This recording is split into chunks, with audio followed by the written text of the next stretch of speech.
Office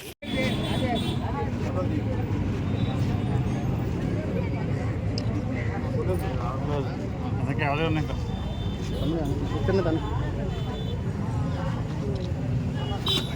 ముందు నుంచి పడట్లేదు అసలు.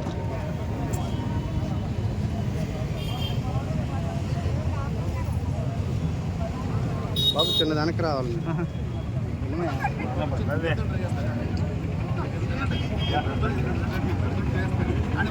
పెద్దనా చిన్నదానికి రండి ఒకసారి బెదరు ఒకసారి.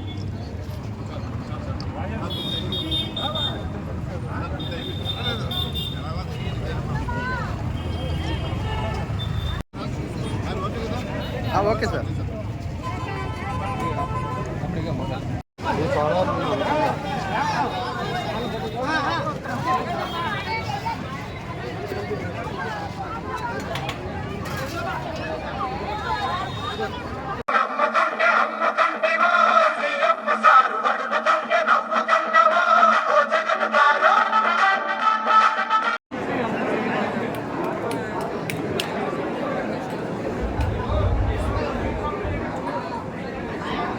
డైరెక్టర్స్ అందరూ మీ సీట్లో ఆశలు కావాలి. ముందర కూర్చున్న అందరూ దయచేసి పక్క కాదు వెనక వెళ్ళాలి. బాబు బాబు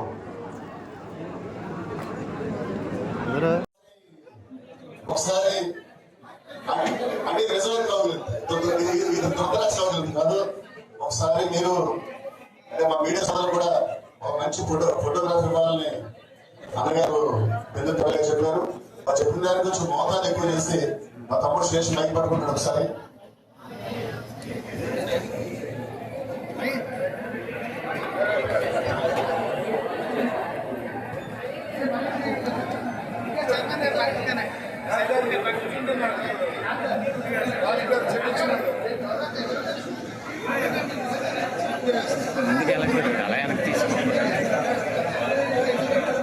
అందరూ సీట్లు ఆశ అయితే మీకు సుందరమైన దృశ్యం చూస్తారు కాబట్టి ప్రాబ్లం స్టార్ట్ అవుతుంది.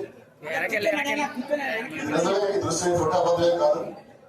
కూర్చోవలసింది అందరినీ సభలో అందరూ శరీరం అలసిపోయి మానసికంగా కలిగిపోయి ఆర్థికంగా నష్టపోయి జన సైనికులు వీర మహిళలు పదవుల కోసం చూడకుండా వస్తున్నాడు పవన్ అన్న చెప్పాడు పవన్ అన్న ఓట్ల వర్షాలు గుద్దారు బూతుల్లో.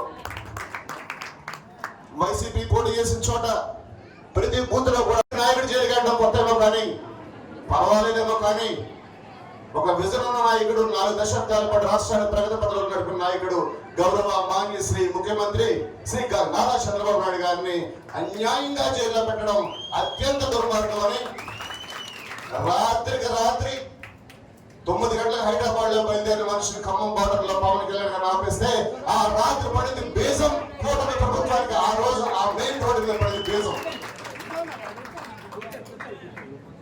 మర్నాడు రాజమండ్రి. అదేవిధంగా ఈనాటి కార్యక్రమానికి ముఖ్య అతిథిగా వచ్చేసిన పెద్దోతి శాసనసభ్యులు సోదరుడు అజాత శత్రువు ప్రీతమ నాయకులు జిల్లా పార్టీ అధ్యక్షులు కచ్చిగల్ల రమేష్ బాబు గారికి, సభాధ్యక్షుల వారిని కోరి మైక్ తీసుకున్నది కూడా ఎందుకంటే సోదరుల గురించి ఒక మాట మాట్లాడాలని. వారు రాజకీయాల్లోకి వచ్చి 2009 సంవత్సరంలో పెందుర్తి శాసనసభ్యుడిగా ప్రజారాజ్యం పార్టీ తరఫున పోటీ చేసి అక్కడ శాసనసభ్యుడికి ఎన్నిక కాబట్టి అనతి కాలంలోనే మన విశాఖపట్నం జిల్లా ప్రజారాజ్యం పార్టీకి అధ్యక్షులుగా జిల్లా పార్టీ అధ్యక్షులుగా పనిచేశారు. తర్వాత కాలానుగుణంగా ప్రజారాజ్యం పార్టీ కాంగ్రెస్ పార్టీలో విలీనం అయిన తర్వాత మళ్ళీ మన విశాఖపట్నం జిల్లాకి కాంగ్రెస్ పార్టీ అధ్యక్షులుగా కూడా పనిచేశారు. తర్వాత 2014 ఎన్నికలకు ముందు మరి తెలుగుదేశం పార్టీలో చేరి 2015-16 సంవత్సరంలో తెలుగుదేశం పార్టీ జిల్లా పార్టీ అధ్యక్షులుగా పనిచేశారు. తర్వాత వారు వైఎస్ఆర్ కాంగ్రెస్ పార్టీకి చేరి వైఎస్ఆర్ కాంగ్రెస్ పార్టీలో కూడా విశాఖపట్నం జిల్లాకి జిల్లా పార్టీ అధ్యక్షులుగా పనిచేశారు. మరి ఈరోజు జనసేన పార్టీలో ఉంటూ పెందుర్తి శాసనసభ్యుడిగా పోటీ చేసి పెందుర్తి నుంచి శాసనసభ్యులు అయ్యి ఇవాళ జనసేన పార్టీ కూడా జిల్లా పార్టీ అధ్యక్షుడిగా పనిచేసినటువంటి అరుదైన వ్యక్తి మన పచ్చిగల్ల రమేష్ బాబు గారి వల్ల మన ఈ కార్యక్రమానికి ముఖ్య అతిథిగా రావడం మనందరి అదృష్టం అని చెప్పి ఒక్కసారి మన చోడవరం నియోజకవర్గ కూటమి తెలుగుదేశం, జనసేన, భారతీయ జనతా పార్టీ వేదిక మీద ఉన్న వేదిక ముందున్న అందరూ కూడా వారికి సగౌరవంగా స్వాగతం పలకాలి. మన కర్తాలు తొలుతారు. కారణం ఏంటంటే